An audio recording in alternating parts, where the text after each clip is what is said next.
लेकिन एक स्टॉक और जो कि इंट्राडे के लिहाज से आप देख सकते हैं वो अब आपको बता देते हैं और जानने के लिए रुक कर लेते हैं हमारे खास सेगमेंट का टुडेज ट्रेड।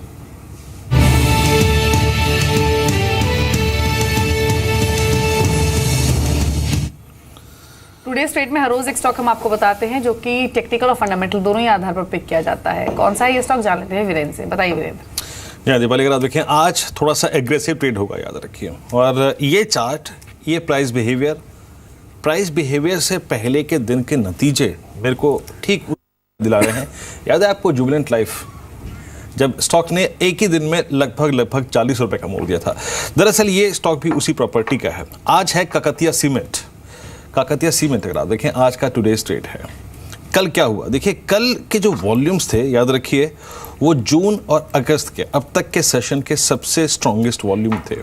यानी इनफैक्ट जून, जुलाई और अगस्त का 3 महीने का सबसे स्ट्रॉन्गेस्ट वॉल्यूम डे था। कल स्टॉक सिर्फ 23 रुपए चढ़ के बंद हुआ। कल बाजार थोड़ा सा अटपटे अंदाज में चल रहा था, लेकिन सीमेंट्स में जो शॉर्ट होल्डर थे वो जहाँ पे जो F&O वाले स्टॉक्स हैं वो में कंफर्टेबल नहीं थे। Cement stocks pull back mode में आ रहे थे और ये भी अगर आप देखें पुल बैक मोड पे था। इसने 50 डेमा को रीगेन किया। याद रखिए आज मैं फिर कह रहा हूँ ये वाइल्ड स्विंग वाला काउंटर है। ये अगर 404 के ऊपर खुला या फिर खुलते ही साथ 404 इसने पार कर लिया तो ये काफ़ी स्ट्रॉन्ग मूव देगा। याद रखिए जरा प्लीज़ एक बार इसके ये चार्ट दिखाएंगे। ठीक ऐसा ही कुछ इसने मार्च में किया था। मार्च में ये स्टॉक लगभग 100 रुपये से 600 रुपये हो गया था। रिस्क है, डेफिनेटली है, लेकिन मैं उसको अपने स्टॉप लॉसेस के साथ मैनेज कर सकता हूँ। स्टॉप लॉसेस के तौर पे ज़्यादा नहीं, 460, हार्डली 460। लेकिन याद रखिए अगर ये मोमेंटम में आ गया, जिसे कहते हैं ना पतंग हवा में लग गया, हवा में अगर एक बार फिर से लग गया तो इसमें एग्जैक्टली वही होगा जो मई में हुआ था या फिर जो अप्रैल में हुआ था। स्ट्रॉन्ग स्ट्रक्चर है। वीक देखिए इसको मैं ज़्यादा वीकली पे भी एक बार देख लूँ तो इस हफ्ते की शुरुआत बहुत स्ट्रॉन्ग नोट पे हुई है। लास्ट वीक अगर आप देखें तो इसने ऑलमोस्ट एक खराब वीक देखा, लेकिन उससे पहले के हफ्ते में जो वीकली कैंडल की लोअर शेडो है काफ़ी बड़ी थी। वो एग्जैक्टली रिफ्लेक्ट कर रही थी कि बॉस ये 360 370 की रेंज में आके इसका एक शॉर्ट टर्म बेस बन गया और कोई पुल बैक देना है तो यहीं से देगी पुल बैक।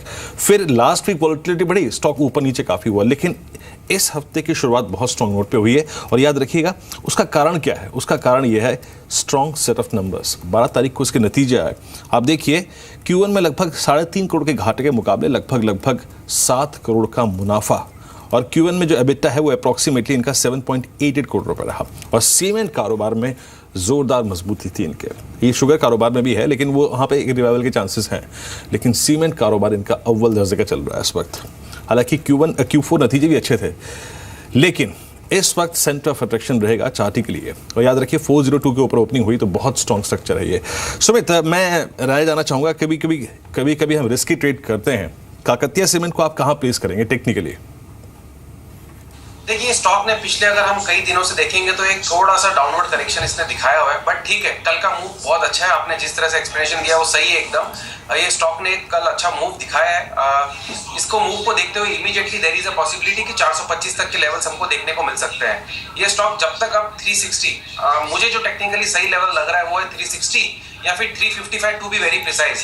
आपने शायद ट्रेडिंग के लिहाज से स्टॉप लॉस दे रखा है तो ठीक है, बट ओवरऑल 360 355 जब तक अब ये ब्रेक नहीं करता तब तक इसके अंदर फ्रेश वीकनेस देखने को नहीं मिलेगी। और एट द सेम टाइम ये स्टॉक के अंदर तेजी देखने को मिलेगी, जिसके अंदर ऊपर में 420 425 के लेवल्स हमको इमीडिएटली देखने को मिल सकते हैं और उसके बाद इसका फ्रेश ट्रेंड स्टार्ट हो सकता है ऊपर की तरफ। बट 420 से 425 के टारगेट के लिए बिल्कुल बाई किया जा सकता है 360 के स्टॉप लॉस से। जी मिस्टर सेठी, सिप्ला पर आपकी राय क्या है? नंबर्स बहुत ज़्यादा अच्छे नहीं आए थे, इनफैक्ट डिसअपॉइंटिंग नंबर्स ही कंपनी ने पोस्ट किए, लेकिन मैनेजमेंट की कमेंट्री जो आई थी पोस्ट नंबर्स वो काफ़ी स्ट्रॉन्ग थे, जिसमें उन्होंने मेंटेन किया था कि जो गाइडेंस उनकी है इस फाइनेंशियल ईयर की डबल डिजिट ग्रोथ की वो उसे मेंटेन करेंगे। और शायद यही एक कमेंट्री थी जिसने सेंटिमेंट्स को काफ़ी स्ट्रॉन्ग बूस्ट दिया कल के सेशन में। 7.5% बढ़कर ये स्टॉक क्लोज हुआ। एग्जैक्टली आपके अप्रोच क्या है कल के रनअप के बाद खास तौर से? बिल्कुल दीपाली, इसके नतीजे आए थे फ्राइडे को नतीजे बहुत अच्छे नहीं थे, मतलब इन लाइन विद एक्सपेक्टेशंस थे, बहुत ख़राब भी नहीं थे।